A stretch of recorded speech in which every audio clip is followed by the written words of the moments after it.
مرحبا، يعطيكم ألف ألف عافية. وجيتكم بفيديو جديد، واليوم رح نعمل أساور الكعك. حطيت أنا صحن طحين،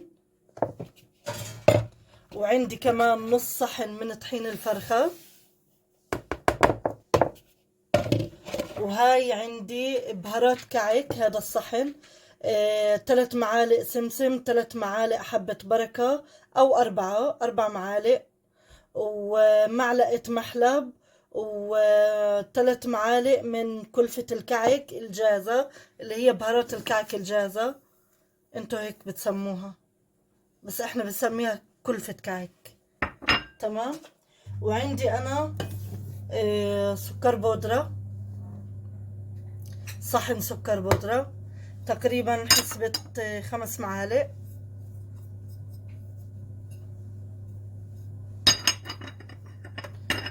وعندي باكو من الخميرة،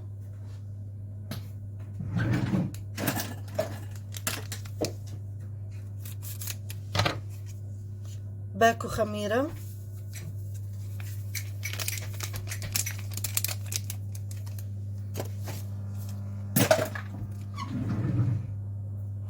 وعندي انا هنا مية ينسون،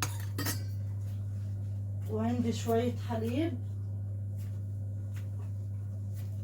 راح اخذ شوية حليب، ما عندي بودرة فراح استخدم من الحليب السائل. بالاول انا راح احط الخبط المكونات هاي كلها مع بعض. طبعا الطحين منخل ونضيف، وكل اشي بتأكد من نظافته قبل ما استخدمه. وشو عندي كمان؟ اللهم صل عليك يا نبي. وهلأ راح نبلش نعجن. زي ما انتم شايفين راح نحفر حفرة، بس بالاول نتأكد انه المكونات كلها بالكامل متجانسة مع بعضها زي ما انتم شايفين. راح اعمل حفرة بالنص ونضيف هلأ الدهون. عندي كاسة زيت زيتون زي ما انتم شايفين. زيت الزيتون طيب كتير على الكعك، هذا الكعك فلسطيني. وعندي كاسة سمنة زبدة مدوباها على النار برضو. راح اضيف الدهون كلها مرة واحدة. هاي زبدة، بس انا ما عندي سمنة لكن حطيت، بس استخدمت اليوم الزبدة وزيت الزيتون برضو بيعملوا طعم طيب. عندي كمان نص كاسة من اليانسون. تمام. عايرت بنفس الكاسة اللي عايرت فيها الزيت. وراح احط كمان نص كاسة من الحليب. الحليب بحرارة الغرفة او دافي شوية. بالاول راح ابس السوائل كلها مع بعض، الدهون مع المواد الجافة.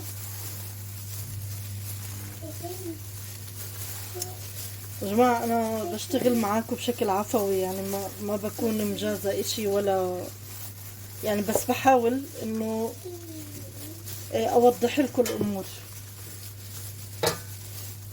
أحكي معاكم بكل إشي بالتفصيل. يعني خاصة الشغلات اللي زي هذه مكلفة يعني، فلازم ما نغلطش ولا أي غلطة فيها، لأنه أي غلطة بتخرب الشغل كله، فخسارة يعني، بنخسر على الفاضي في الآخر.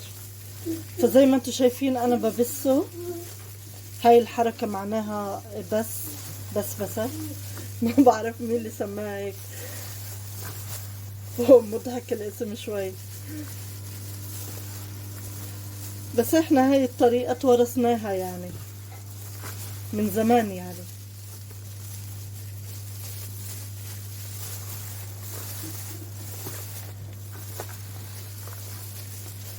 بضلني افركها هيك فرك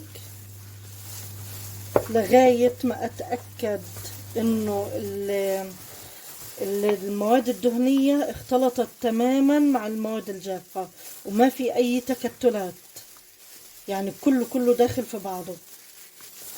تمام. بضلني ابسها بالطريقة هذه، افركها في بعضها لغاية ما يضل ولا اي اشي ناشف، كله يكون مظبوط. يعني انتوا مش متخيلين الريحة عن جد طيبة. ريحة زيت الزيتون وريحة الزبدة روعة، ولسه لو حاطة سمنة، السمنة كمان بتعطي ريحة احلى.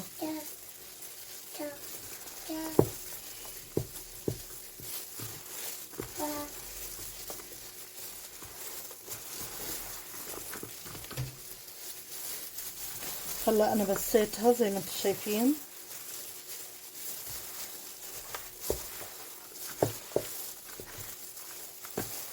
ما ضل ولا اشي الا واختلط مع الزيت.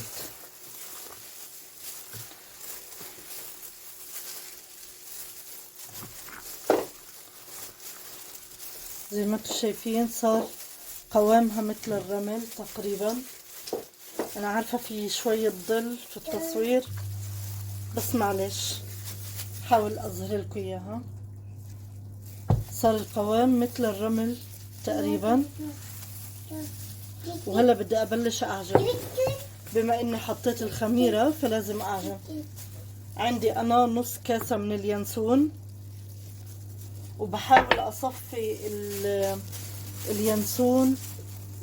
لحظة بس، احنا بدنا اياه اليانسون بنشربه يعني، فرح اصفيه بحاجة نظيفة. انا بس بدي اخد الحتل تبع اليانسون، بيفرق معايا شوي بالطعم، بقوي النكهة، بعزز النكهة يعني. بدي بس حسبة معلقة هيك،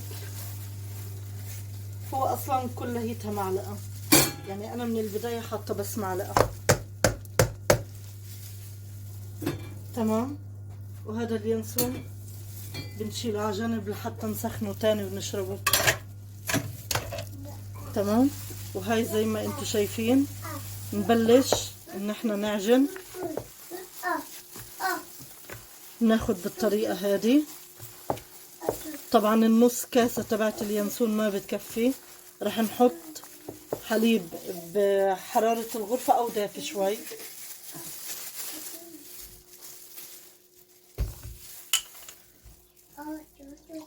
برضو نص كاسة او كاسة كاملة، ما تقلقوا يعني.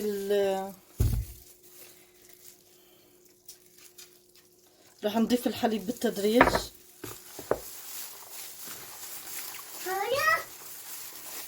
شايفين كيف؟ انا بس بدي ألملم العجينة. والله الريحة روعة روعة روعة. لسه بدي حليب، الطحين والسميد بيتشربوا. هلا اللي عنده حليب بودرة يعجنها بس باليانسون او بالمية عادي، بس يحط فيها ينسون يعني ممكن تحط اليانسون من ضمن البهارات وتصب مية، يعني تعجنيها بالمية.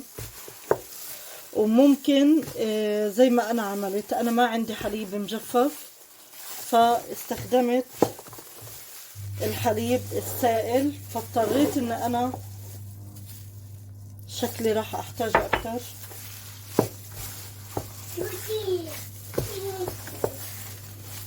اضطريت اني انا استخدم الحليب السائل. ضروري جدا الحليب لانه هو اللي بيعطي شوية قرشة هيك للكعك. تمام. راح احط ازود الكمية اكتر.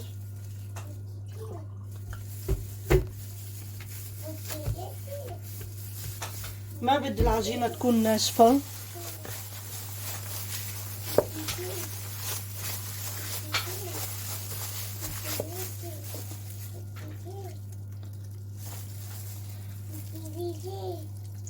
هاي حطيت كمان ربع كاسة.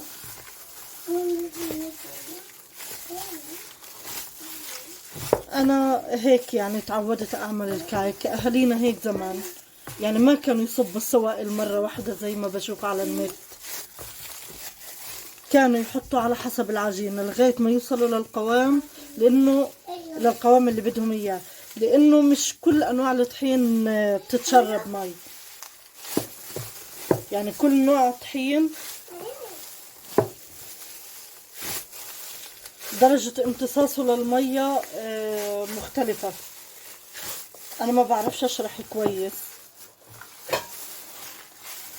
فان شاء الله بتكونوا فاهمين قصدي وفاهمين عليا يعني.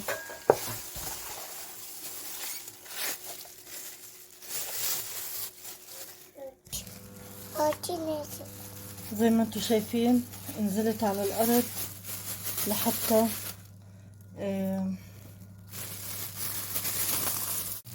ليش هيك يا ماما؟ طيب خلص لا تعجني، راح اضلني اعجن بهاي الطريقة.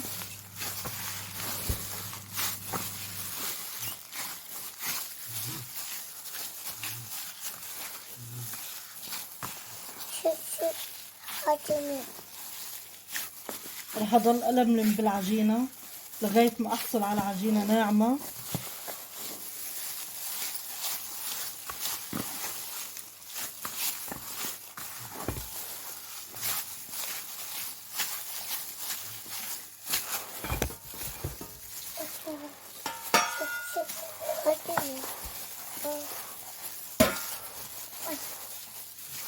زي ما انتم شايفين هيك.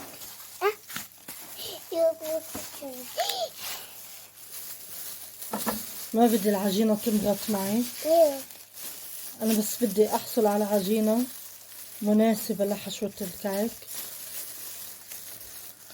شايفين كيف؟ حاسة انه العجينة بس بدها شوي، فحطيت شوية ينسون، بدها شوية طراوة يعني بس مش اكتر. وزي ما انتم شايفين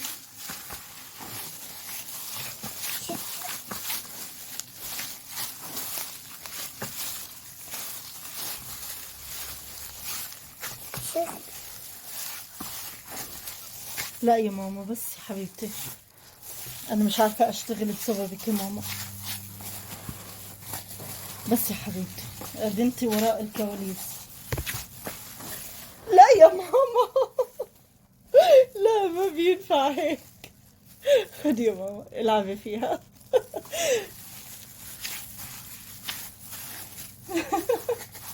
بتتاكل عادي، كليها يا ماما مش مشكلة.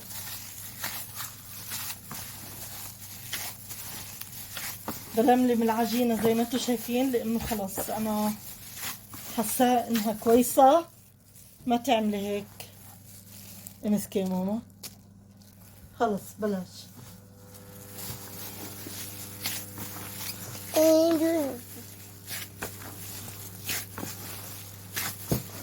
يلا يا روحي اوعك تطفي الفيديو.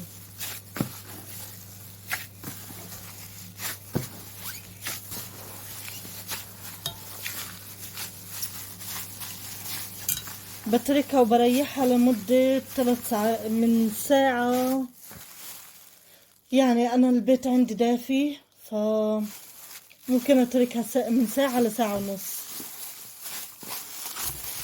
ضروري إنها ترتاح كويس. شايفين العجينة شبعانة دهون،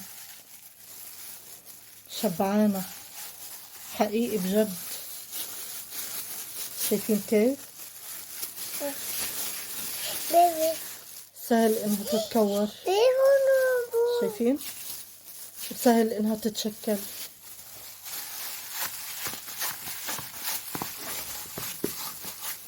برافو عليك يا ماما، بتحبي تعجني. اي روحي. كمان كم يوم بصير عمرك 2 يا ماما. العمر كله لك يا روحي. هذا الكعك لعيد ميلادك يا ماما. قلت اريح حالي منه، عامله قبل بفترة لما يجي عيد ميلادها خلص اكون انا جاهزة ومرتاحة.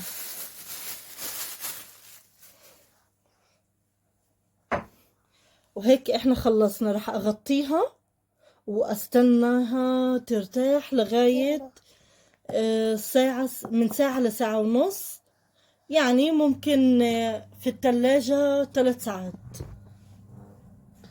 وهاي العجوة زي ما انتم شايفين، كيلو عجوة عليه حوالي 3 معالق سمسم، نص معلقة من الزبدة، تمام، ومعلقة قرفة.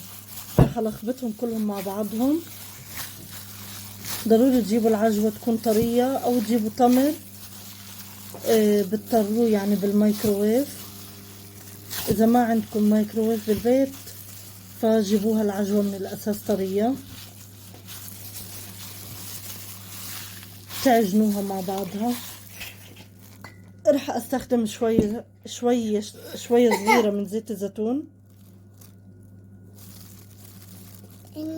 يعني هيك مقدار معلقة او معلقتين، برضو بتعطي طعم لذيذ يعني للحشوة. بس يا ماما كعك الأساور ما ممكن ينحشى أي حاجة تانية غير العجوة، يعني ما في أي حشوات تانية غيرها. شايفين كيف بتلمع، كيف طرية. راح أعملها كور صغيرة وأرفعها على جنب. بس هلأ راح أعجنها كتير كتير منيح.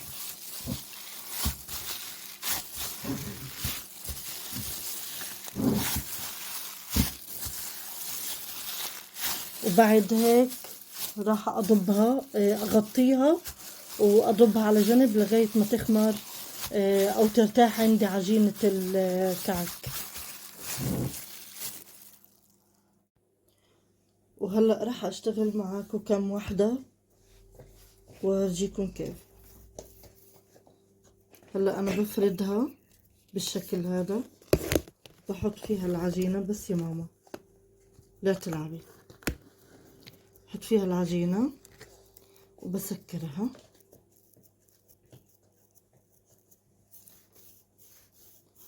وهلأ بشكلها، ما فيها أي زيادات، العجوة على قد العجينة. بالطريقة هاي صارت جاهزة وحجمها مناسب جدا، يعني لا هي صغيرة خالص ولا هي كبيرة، مثل ما انتو شايفين. بضغط عليها شوية بإصبعتي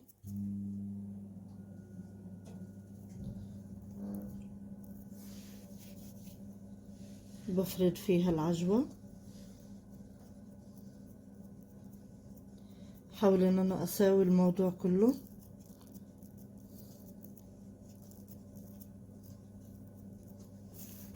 العجوة من البداية، يعني من الصفر للصفر،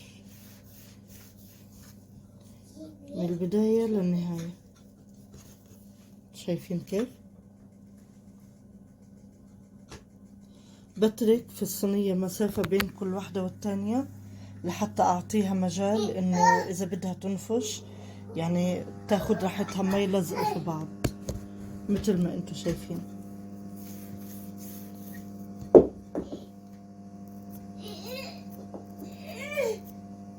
بالشكل هذا بحط العجوة. بس يا ماما شو بتعملي يا ماما؟ شو بتعملي يا روحي؟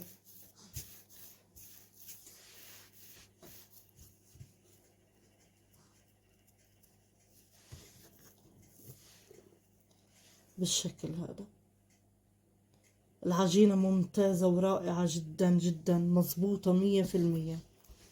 للأمانة عشان أكون صادقة معاكم، أنا قاعدة بشتغل فيها تاني نهار، يعني أنا خليتها طول الليل ترتاح، وهلأ أنا الساعة 8 الصبح قاعدة بشتغل فيها.